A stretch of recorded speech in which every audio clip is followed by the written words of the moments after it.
వాళ్ళు ఇప్పుడైనా మెప్పించారు, ఇవ్వచ్చు. ఒప్పించారండి. సిఆర్డీ వాళ్ళు కానీ, మంత్రులు కానీ, కలెక్టర్లు కానీ, ఇప్పుడు చంద్రబాబు గారు కానీ, వీళ్ళందరూ కూడా మాకు గ్రామ సభలు పెట్టి ఒప్పించి మెప్పించి తర్వాత అక్కడ ఇవ్వను అన్నాళ్ళు కూడా ఇచ్చారండి. ఇవాళ వాళ్ళు ఇప్పుడు నేను తప్పుగా అంటలేదు, కోటేశ్వరరావు గారు చెప్తున్నారు కదా మీ అందరి కోసం వాళ్ళు ఎందుకు ఆగాలని. మా అందరి కోసం కాదండి, 95% పనులు మరి మేమేం చేయాలండి? మేము కోర్టుకు వెళ్ళలేము, మరి చంద్రబాబు గారు చేసే మంచి పనులు కాదనలేము. ఇప్పుడు ఇక్కడ ఎన్నో వచ్చినాయి, ఇది అభివృద్ధి పనులు, 1,000 కోట్ల అభివృద్ధి, మరి అదంతా ఆగిపోతుంది కదా, అది ఎట్లా మరి దాన్ని అదంతా ఆగిపోద్ది? వీళ్ళ మూలాలు కొన్ని రోడ్లు కూడా ఆగిపోతుంది. ఆ రోడ్లు కూడా మేము ఇవ్వమంటున్నారు వాళ్ళు. మా కోసమే ఈ రోడ్డు ప్లాన్ వేసాడు చంద్రబాబు గారు. మేము అసలు లేదండి, మా ఊళ్ళో ప్లాన్లు ఏమీ లేవు అని చెబుతున్నారు. ప్లాన్లు లేకుండా మీ ఊళ్ళో ఎట్ట తీసుకుంటాడండి ఆయన? ప్లాన్లు ఉంటే, మాస్టర్ ప్లాన్ ఉంటేనే కదా తీసుకునేది. అప్పుడే మీరు మాట్లాడాలి, మా ఊళ్ళో ఏం ప్లాన్ లేదు కదా అయ్యా మేము ఇవని. మీరు 16 అప్పుడే చంద్రబాబు గారికి చెప్పాలి, మా అందరికి కౌళ్ళు వేసేటప్పుడే చెప్పి మాకేది వద్దు, మేము ఇయ్యము, కౌళ్ళు అయ్యి మా ఊళ్ళు మినాయించండి అనాలి. కానీ మీ ఊళ్ళో చాలా మంది ఇచ్చేశారు, మీరు ఇవ్వాల్సింది కొద్ది మంది, చాలా మంది ఇచ్చేశారండి. పెనమాక, ఉండవల్లి, నిడమరులు అయితే ఇచ్చేశారు. చెబుతున్నా కదా, ఇందా చెప్పాక పంటలు పండించుకుంటున్నారు, కౌళ్ళు తీసుకుంటున్నారు ఇచ్చిన పొలాలకి. ఇప్పుడు మరి మేమందరం ఇప్పుడు ఇన్ని 1,000 కోట్లు పెట్టుబడి, అది ఎవరు ప్రజాధనం అంతా మరి పోయిన 5 ఏళ్ళలాగా ఆగిపోవాల్సిందేనా? వాళ్ళు ఇయ్యరు, దానికి రోడ్డు ఏదో వేయరు, ఆగిపోవాల్సిందేనా మరి ఆ పనులన్నీ? మరి అప్పుడు ఇచ్చిన రైతులు ఏమైపోవాలండి? ఇచ్చిన రైతులు ఏమవ్వాలి? ఇప్పటికీ సిఆర్డిఏ వాళ్ళు పాపం ఇవ్వండి ఇవ్వండి అని వాళ్ళు రిక్వెస్ట్ గాని అడుగుతున్నారండి. వాళ్ళు ఏం భయపెడతా, భయపెడితే అక్కడ దొండపందిరు ఉండేదే కదా రోడ్డు మధ్యలో, సీడ్ యాక్సెస్ రోడ్డుకి. నిన్న పోయి వీళ్ళు అడుగుతుంటే సీడ్ యాక్సెస్ రోడ్డు అంటే ఏంటని అడుగుతున్నారు జగన్మోహన్ రెడ్డి గారు. యాక్సెస్ రోడ్డుకి మీరు కరకట్ట పక్కన ఎక్స్టెన్షన్ చేస్తున్నారు 150 కోట్లతో. చంద్రబాబు వచ్చి ఇప్పుడు 15 కోట్లు పెట్టాడండి అని ఆయన ఎవరో చెప్తున్నారు. అంటే ఏంటంటే సీడ్ యాక్సెస్ రోడ్డు కూడా అర్థం తెలియని జగన్మోహన్ రెడ్డి గారు కావాలి. మాకు తెలియదు సీడ్ యాక్సెస్ రోడ్డు అంటే ఏందని. ఆయన నిన్న వాళ్ళు అడుగుతున్నారంటే ఏంటి ఎట్టబోద్ది అని చెప్పి. మరి 5,000కి కలిసేది రోడ్లని ఆయనకి అది తెలియదు, మనకి తెలియదులేండి. ఆయన నాలెడ్జి మరి అది కూడా తెలుసుకోకుండా ఆయన ముఖ్యమంత్రిగా 5 ఏళ్ళు ఈ రోడ్లన్నీ ఎట్టేశాడు. బాబు గారి అమరావతి అంటే ఎందుకు తెలుసు వరలక్ష్మి గారు, పెట్టాడు. వరలక్ష్మి గారు ఒక్క నిమిషం, ఎందుకు తెలుసుకోవాలండి? మాకు ఇష్టం లేదండి అసలు, అమరావతి అంటేనే ఇష్టం లేనప్పుడు మాకు ఎందుకు తెలుసుకోవాలి? మేము ఎందుకు తెలుసుకోవాలి? మాకేం అవసరం? రైట్, కోటేశ్వర గారు. నేను 95% రైతులకు అన్యాయం జరగాలి. ఒక్క నిమిషం వరలక్ష్మి గారు, ఒక్క నిమిషం వరలక్ష్మి గారు, ఒక్క నిమిషం. 95% రైతులకు అన్యాయం జరగాలని నేను చెప్పలేదు. మొదటి విషయం, అమరావతిని మొట్టమొదటి నుంచి నేను సమర్థించేటువంటి వాళ్ళలో నేను ఒకండి. జగన్మోహన్ రెడ్డి గారి పిల్లి మొక్కల్ని విమర్శించేటువంటి వాళ్ళలో నేను ఒకండి. నాకు తెలుసు అక్కడ ఉన్నటువంటి సమస్య. కొంతమంది ఇవ్వని మాట వాస్తవం.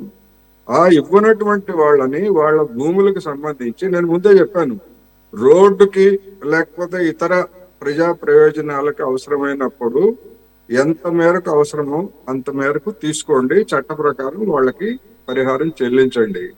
మిగిలినటువంటి ఇక్కడ సమస్య ఎక్కడ వస్తా ఉంది, మిగిలినటువంటి భూముల్లో మాకు పూలింగ్ ఇవ్వలేదు గనక మిగిలినటువంటి భూముల్లో మీ ఇష్టం వచ్చినట్టు అమ్ముకోవడానికి మిమ్మల్ని అనుమతించమని చెప్పేసి బెదిరిస్తున్నారు. అది తప్పంటున్నాను నేను. ఆ అవసరమైనటువంటి భూములు తీసుకోండి, అవసరమైనటువంటి భూములు తీసుకోండి, మిగిలిన వాటికి మినహాయింపు ఇవ్వండి, మిగిలిన వాటికి మినహాయింపు ఇవ్వండి. నేను అసలు ఇవ్వను, ఇప్పుడు కూడా అమ్ముతాను అంటాడు. నేను కనపడిన రోజల్లా మా ఊళ్ళో ఆయన 9 కోట్లకి అమ్మాడు ఎకరం. అమ్మాయి నేను ఇవ్వను, ఇప్పుడు కూడా మిగిలింది కూడా నేను ఇట్లా అమ్ముకుంటా అంటే ఆ కొన్న వాళ్ళు ఏమైనా ఉంచారా? వాళ్ళు సిఆర్డీఏకి ఇచ్చేసారు కొనుక్కొని. ఈయన దగ్గర అంత వాళ్ళ దగ్గరైనా తీసుకుంటారమ్మా. ఎవరైనా 9 కోట్లు కాదు 90 కోట్లకు అమ్మినా గానీ, 90 కాదు 9 కాదు 90 కోట్లకు అమ్మినా గానీ మీరు చెప్పేదాని ప్రకారం సీడ్ యాక్సెస్ రోడ్డుకు మధ్యలో ఉంటే దాని ప్రకారం దాన్ని వాళ్ళు భూసేకరణ ప్రకారం తీసుకోవచ్చు. నేను చెప్తున్నది అదే, తీసుకోవద్దని నేను అంటలేదు. అమ్ముకోవడం నేను అనలేదమ్మా. మీరు ఉద్రేకంలో ఉన్నారు. అమ్ముకోవడం అనేటువంటి ప్రసక్తి నేను తీసుకురాలేదు.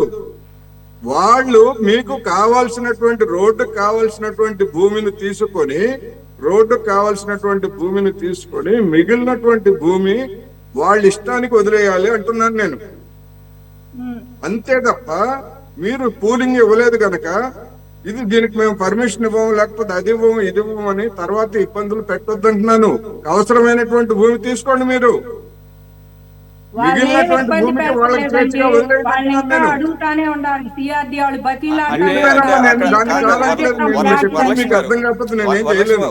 ఒక్క నిమిషం నాకు వరలక్ష్మి గారు ఆయన అనేది కోటేశ్వర గారు అనేది ఏంటంటే, ఇప్పుడు మనం విజువల్స్ లో చూపిస్తున్నట్లు అది చాలా చూడటానికి ఆక్వర్డ్గా ఉంది. అంటే ప్రభుత్వం చాలా వెసులుబాటు ఇచ్చింది, చాలా టైం ఇచ్చింది వారి యొక్క హక్కులకి, వారి యొక్క ఐ మీన్ వారు ఏదైతే కోరుకున్నారో వాటికి టైం ఇచ్చినట్టే. ఎందుకంటే అంత సీడ్ యాక్సెస్ రోడ్డు మధ్యలో ఆ చిన్న పార్ట్ వాళ్ళు ఇవ్వడానికి సిద్ధంగా లేకపోయినా ప్రభుత్వానికి అవకాశం ఉన్నా, బలవంతంగా భూసేకరణ చట్టాన్ని ప్రయోగించి తీసుకునే అవకాశం ఉన్నా కూడా దాని వరకు వదిలేస్తే తర్వాత చూద్దాంలే, వారితో మాట్లాడదాము, వారి మనసు మార్చుకుంటారన్న ఉద్దేశం ఏదైనా కానీ ఇన్ని సంవత్సరాల తర్వాత కూడా అలా ఉందంటే మనం ప్రభుత్వం యొక్క తీరుని తప్పు పట్టాల్సిన అవసరం లేదు ఇక్కడ. అలాగే రోడ్డు కూడా ఇవ్వమంటున్నారండి. అదే మేము రోడ్డు కూడా ఇవ్వమంటున్నారు. అయితే కోటేశ్వర గారు అనేది ఏంటంటే ఇక్కడ పప్పులు ఉడకు మేడం, ఒకవేళ వాళ్ళు ఎంత గీ పెట్టినా ఇది ఇప్పటి వరకు ఏంటంటే ఓబీ పట్టారు. రైతులకి వ్యతిరేకంగా ప్రభుత్వం వెళ్ళిందన్న ఇంత జరిగిన తర్వాత మళ్ళా ఎందుకు అపవాదం అన్నట్టుగా ఆలోచించినట్టున్నారు. నేనేమే వాళ్ళ షూస్ లో నా కాళ్ళు పెట్టి నేనేం చెప్పడం లేదు. నేనేమంటున్నానంటే ఈ రకంగా గనక చిన్న చిన్న బ్లాక్స్ రోడ్లకు కూడా ఇవ్వడానికి ముందు రాకపోతే ఖచ్చితంగా న్యాయస్థానాల్లో కూడా నిలబడదు. ప్రభుత్వం కావాలంటే భూసేకరణ చట్టం ద్వారా అలా తీసుకోవచ్చు. అదే కోటేశ్వర గారు కూడా చెప్తుంది. ఆయన అనేది ఏంటంటే ఒకవేళ ఒక నిమిషం ఆయన అనేది ఏంటంటే ఓకే, ఆ రోడ్లకో లేకపోతే మౌలిక వసతులకో ఎంతవరకు కావాలంటే అంతవరకు తీసుకొని రైతులకు ఇష్టం లేకపోతే మిగిలిన వారి భూమి ఉంటుంది కదా, దాన్ని వాళ్ళకు వదిలిపెట్టేసేయండి, వాళ్ళ ఇష్టం ఏం చేసుకుంటారు.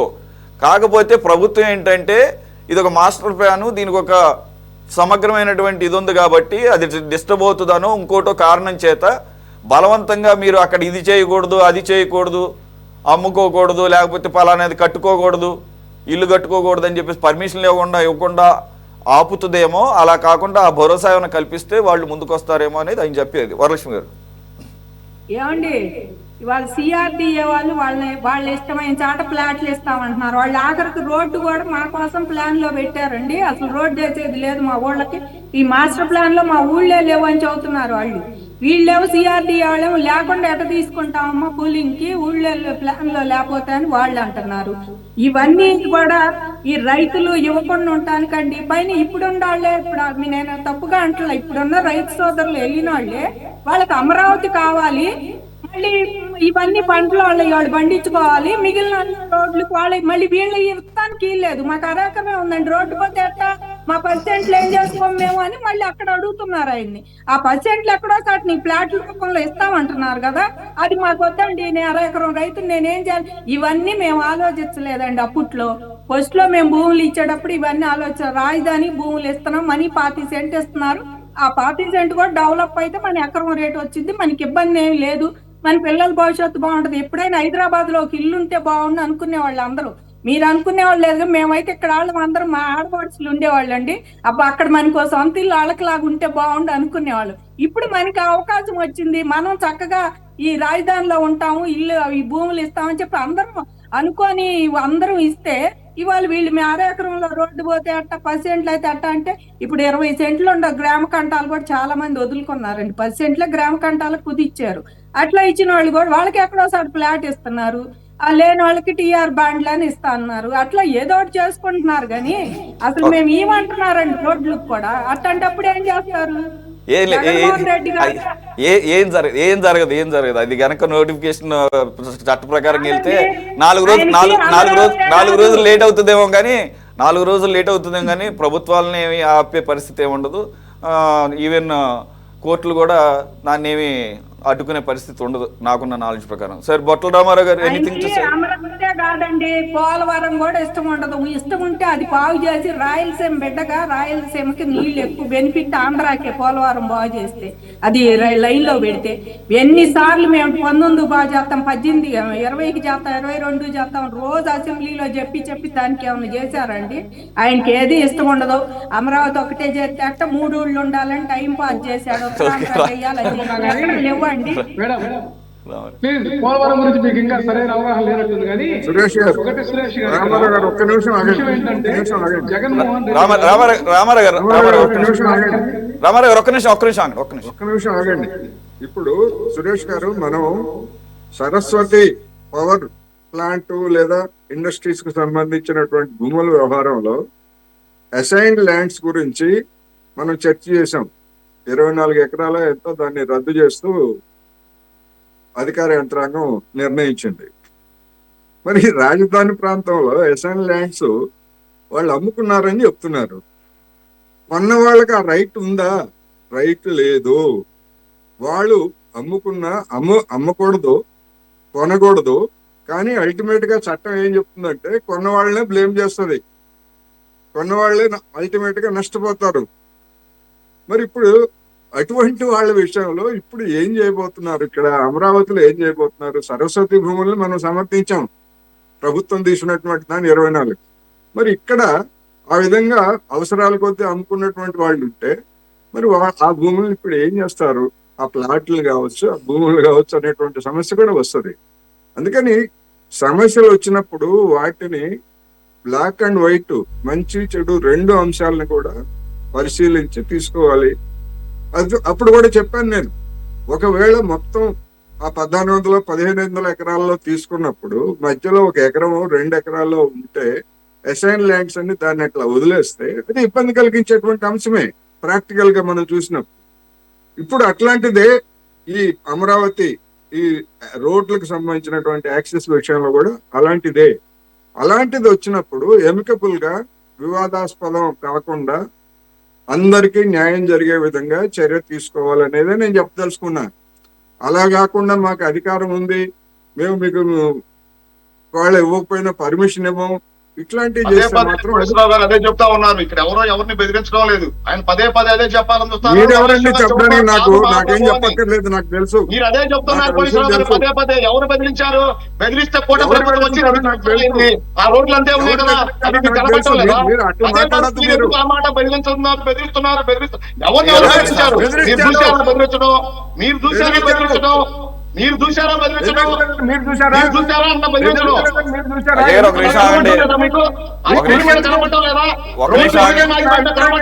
ఆగండి. అజయ్ గారు ఎందుకు ఆవేశపడతారు? అజయ్ గారు ఒక నిమిషం ఆగండి. అజయ్ గారు ఎందుకు ఆగండి సార్, బెదిరించారు అంటలేదు. వినండి అజయ్ గారు, బెదిరించారు అని ఏమంటారు? బెదిరించారు ఆరోపణలు అంటే ఆగండి, మీరు ఆగండి. బెదిరించారన్న ఆరోపణలు ఉన్నాయి. బెదిరించకపోయిన ఆరోపణలు వచ్చినాయండి. ఆరోపణలు వస్తే ఒక నిమిషం ఆగండి, సార్, ఒక్క నిమిషం అజయ్ గారు ఆగండి. ఇప్పుడు మీ శీలాలకు వచ్చినటువంటి ఆ నష్టమే లేదులే కానీ ఒక నిమిషం ఆగండి.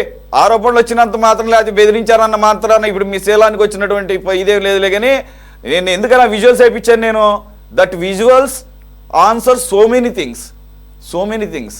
ఎన్ని స్టోరీస్ కనపడినా నా వరకు నాకు ఆ విజువల్స్ వేయించడానికి, నేను పర్సనల్గా నేను తీసుకొని వేయించడానికి కారణం ఏంటంటే ఇప్పుడున్న కరెంట్ పొజిషన్ అది 10 సంవత్సరాలుగా ఉన్నప్పుడు బెదిరించారా లేదా, లేకపోతే ఏ రకంగా ముందుకు వెళ్ళింది ప్రభుత్వం, అక్కడి రైతులు ఏ విధంగా ఇన్నాళ్ల పాటు వారి హక్కుల్ని పరిరక్షించుకోవడంలో భాగంగా వాళ్ళు ఇష్టపడకుండా ఇచ్చారనే దానికి అవే ఆన్సర్ చేస్తాయి. దానికోసం మనం గొంతు చించుకోవాల్సిన అవసరం లేదు, ఏం లేదు. రామారావు కంక్లూడ్ చేద్దాం.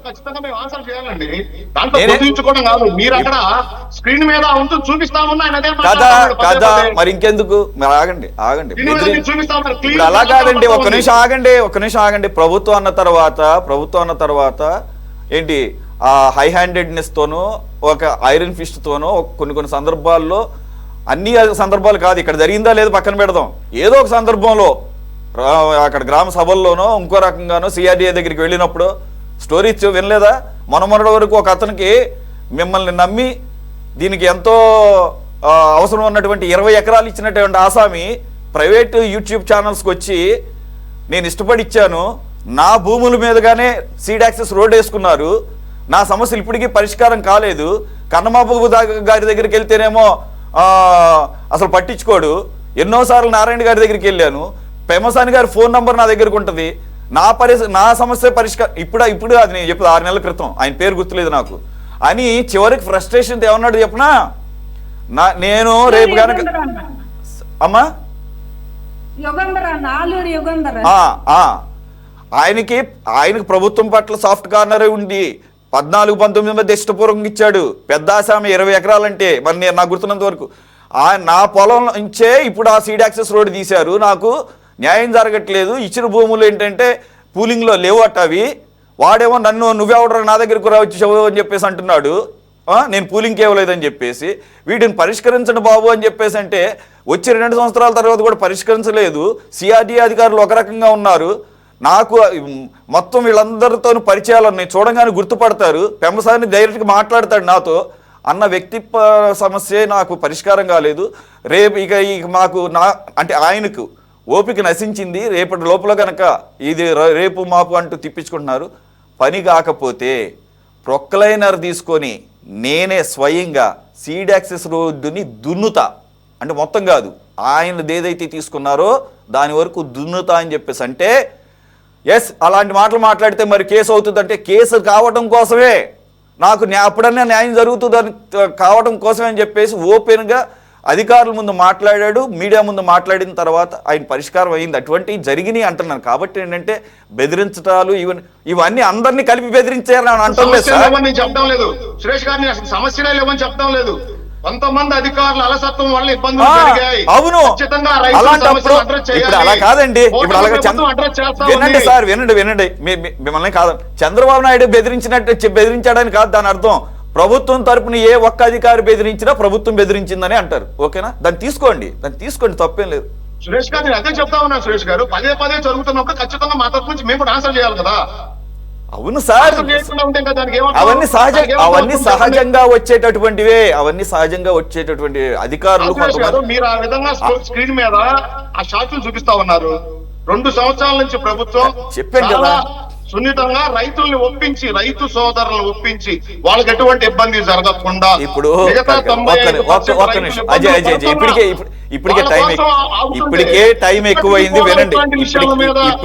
వినండి సార్, వినండి ఒక్క నిమిషం వినండి. నేనే చెప్తాను, ఆగండి సార్. ఇప్పుడు ఎలా ఉంటుందంటే ఓకే బతిమాలారు బామాలారు 10 సంవత్సరాలు అయింది, లేకపోతే ఇప్పుడు కూడా మాట వింటలేదు అన్నప్పుడు ఫర్ ఎగ్జాంపుల్ నేనే ఒక అధికారిగా సరే అయితే నాకేం చేయాలో తెలుసు, ప్రభుత్వం తరపున భూసేకరణ చట్టం 2013 ప్రకారం రేపే నోటిఫికేషన్ పంపిస్తున్నాను అని అంటే వాళ్ళకి తెలియకపోతే అది బెదిరింపులాగా అనిపిస్తుంది. అది బెదిరింపనే అంటారు, కానీ అది బెదిరింపు కాదు. కానీ వాళ్ళు అలా అంటారు అంతే, అదే బయటకు వస్తుంది. దానికి ఎందుకు అంత ఇది అవడం? Right, let us conclude. Anybody wants to add any more points? Suresh గారు, అమరావతి ప్రాంతంలో ప్రతి రైతు సోదరుణ్ణి ప్రభుత్వం ఒప్పించి అమరావతి అభివృద్ధి చేసేదానికి ఈ ప్రభుత్వం కట్టుబడింది. కొంతమంది అధికారుల అలసత్వం వల్ల రైతుల సోదరులకు ఏదైనా ఇబ్బంది జరుగుంటే ఖచ్చితంగా వాటిని ప్రభుత్వం అడ్రస్ చేస్తుంది. అక్కడ మంత్రులు కమ్మసాని గారు ఉన్నారు. మీరు చెప్పినట్టు రైతుకు అసలు ఇబ్బంది ఎదరలేదు, అందరూ హ్యాపీగా ఉన్నారని మేము కూడా. కొంతమంది రైతులు ఇబ్బంది పడిన మాట వాస్తవం. ఇప్పుడు నేనే చెప్తున్నాను కదా చాలా వరకు సమస్యలు ఎప్పుడైతే ఈ వెలుగులోకి వచ్చినాయో చాలా వరకు సమస్యలు పరిష్కరించారని కూడా వచ్చినాయి. ఇప్పుడు వార్తల్లో ఎప్పుడైతే చంద్రబాబు నాయుడు గారు 3గురితో కమిటీ వేశారు కదా, వేసిన తర్వాత దాన్ని సీరియస్ గా తీసుకొని దాదాపుగా ఇప్పుడు ఒక పెద్ద ప్రాజెక్ట్ టేకప్ చేస్తున్నప్పుడు చిన్న సమస్యలు వస్తా ఉంటాయి. ఇండివిజువల్ గా చాలా ఇబ్బంది కలుగుతాయి. సురేష్ గారు, 33,000 ఎకరాలలో రాజధాని కడుతున్నప్పుడు ఖచ్చితంగా సమస్యలు ఉంటాయి. వాటిని ప్రభుత్వం అడ్రస్ చేసుకుంటూ అక్కడున్న సమస్యలు తీర్చుకుంటూ వాళ్ళని ఒప్పించి తీసుకున్న తర్వాతే ప్రభుత్వం కదా. మరి కాబట్టి ఒక నిమిషం భయభ్రాంతులు గురి చేయాలనో ఈ కూటమి ప్రభుత్వం ఆలోచన కాదు. Right, okay. మరి 2nd, 3rd ఫేజ్ కూడా అంటున్నారు. మరి ఇంకెన్ని సమస్యలు వస్తాయో సురేష్ గారు నేను ఒక విషయం చెప్తా. గుంటూరులో మా కుటుంబానికి పొలం ఉంది. రైతులతో మాట్లాడి భవిష్యత్తు ఈ విధంగా ఉంటుంది, రాజధాని ఈ విధంగా ఉండాలి కాబట్టి మీరు సహకరించండి అని చెప్పి ఒప్పించి తీసుకునేదే ల్యాండ్ పూలింగ్. ఇవన్నీ తెలుసులే కానీ గుంటూరులో మా కుటుంబానికి 1 ఎకరం పొలం ఉంది. అది రోడ్డు వేసేటప్పుడు TDR బాండ్లు ఇచ్చి అందరితో పాటు మేము కూడా ఇచ్చాం. మేమేమో అదే విలువైన భూమి మాకు టీడీఆర్ బాండ్లతో వచ్చేది తక్కువ అని మేమేం అడ్డుపడలేదు, రోడ్డు వేయకుండా మేమేం ఆపలేదు. ఆ కామన్ సెన్స్ ఉండాలి, కామన్ సెన్స్ ఉండాలి ఎవరికైనా మాట్లాడేటప్పుడు. అది లేకుండా ఉంటే ఇది ప్రతిదాన్ని పోసుకుంటే 100 చెప్తాను నేను. ప్రతిదాన్ని పోసుకోవాల్సినటువంటి అవసరం లేదు. కామన్ సెన్స్ ఏంటంటే ఆయన నేర్పాల్సిన అవసరం మా కామన్ సెన్స్ గురించి. మరి అదే చెప్తున్నా, ప్రతిదాన్ని అమరావతిలో నిర్మాణ రైతులు సహకారంగా పోరాటం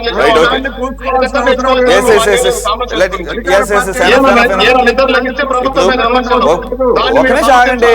ఎందుకు ఇది చేస్తే ఆయన కోపం ఎండింగ్ లో ఇక్కడేం పర్సనల్ గా తీసుకోవాల్సిన అవసరం లేదు. ఆయనతో మాట్లాడింది గంటన్నర అయిపోయింది.